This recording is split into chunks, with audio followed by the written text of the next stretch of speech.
Hi friends, good day. This is Dr.sai Surendar again from the Society for Emergency Medicine India, Tamilnadu chapter. Today we are going to know how to save a life. Many people every day when you see in flights or trains or bus, in front of you they'll fall down. You'll not know what to do. You'll just call an ambulance just waiting there. From after seeing this video, you're not going to do that.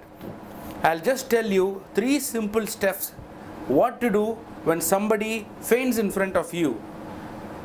When somebody faints in front of you, you're not going to just hold your hand like this and just not going to be still. You're going to do something to save a life. Are you ready? Okay, right. So let me consider this as the patient or the person who in front of you has collapsed suddenly. So first, step 1, I'll just see the surrounding, whether it is safe. If it is in the middle of a road, middle of a highway, I'll first take him to a safe place. See, step 1, taking him to a safe place. Step 2, call for help. Just, I'm going to call for help. How do I call for help? First, I call the ambulance. Or if I'm 2 people, that myself and my friend are together, I'm going to ask him to call the ambulance and I'm going to start the rescue. How do I do the rescue? Sir, are you okay? Are you okay? So whether I'll check his response. No, he's not responding. What do I do? Next, I check A, B, C. Airway, breathing and circulation. Airway A. So A is for the airway. What is airway? The way through which air passes from your nose till your chest, where the air goes in and goes out. So I'll check whether he's breathing or not. I'll check his nostrils, I'll check his lungs, whether there is any sign of movement. So the airway is patent, it is open. Next, I'll check whether he is breathing or not. B stands for breathing, whether the patient is breathing or not. C stands for circulation, whether there is pulses or not. How do I check the pulses? Take 3 fingers, just take your thumb, on the base of your thumb, when you press 3 fingers against your hand, at this position, you will feel a pulse called radial pulse. Again, I'm telling to you, just I want everyone to keep your hand here. 3 fingers at the base of the thumb on both sides, any side.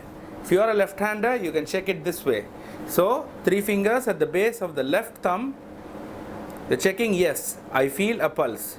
So if the patient, if you check the pulse and if there is a pulse, that means the patient is alive or the person is alive. Okay, he is alive.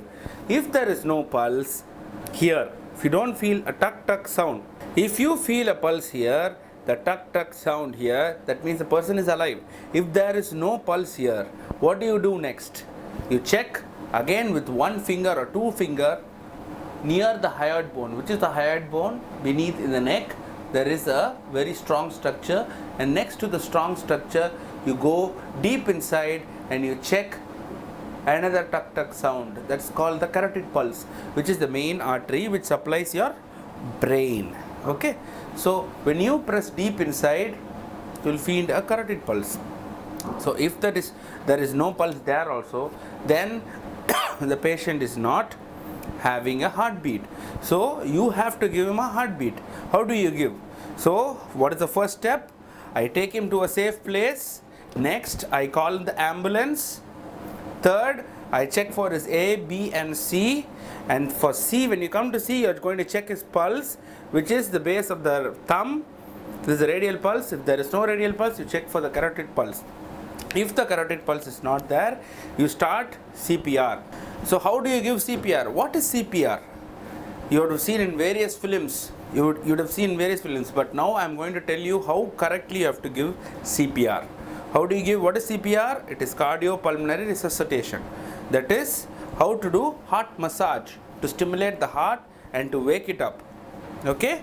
So first take your right hand and take your left hand like this. Interlock it between right and left hand and place it over the center of the chest. Here are the 2 nipples, and between the nipple is the center of the chest, which you have sternum, the hardest part of the body. So you interlock your hands and place the heel of your hand over the center of the chest, and without bending my hands, just go 1, 2, 3, 4, 5, 6, 7, 8, 9, 10, 11, 12, 13, 14, 15, 16, 17, 18, 19, 20, 21, 22, 23, 24, 25, 26, 27, 28, 29, 30.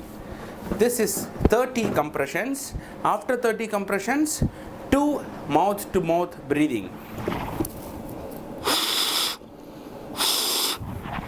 So 30 compressions I've given, 2 breaths. Again I go 1, 2, 3, 4, 5, 6, 7, 8, 9. When I give, there should be no bending at this area.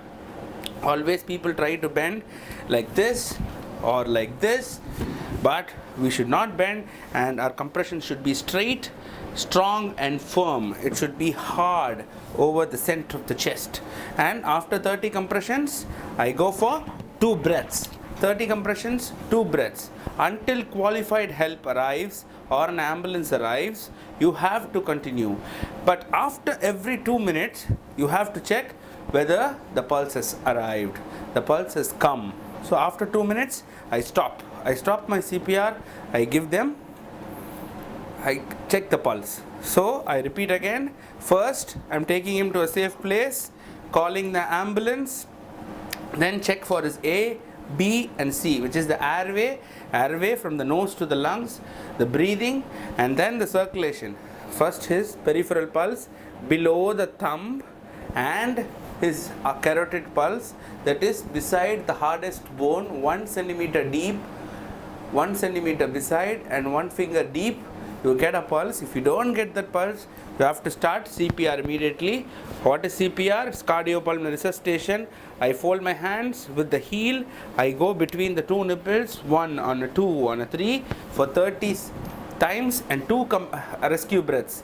And again I continue it for the rate of the compression should be 100 per minute. 100 compressions I have to give in 60 seconds. That is the rate. You have to give it hard and fast, and it should be deep. There should be no folding here. Until an ambulance comes, you have to give this. Every 2 minutes when you check, if there is a pulse, please stop CPR. Okay? Hope this video has helped you to understand the basic of CPR and how to save a life.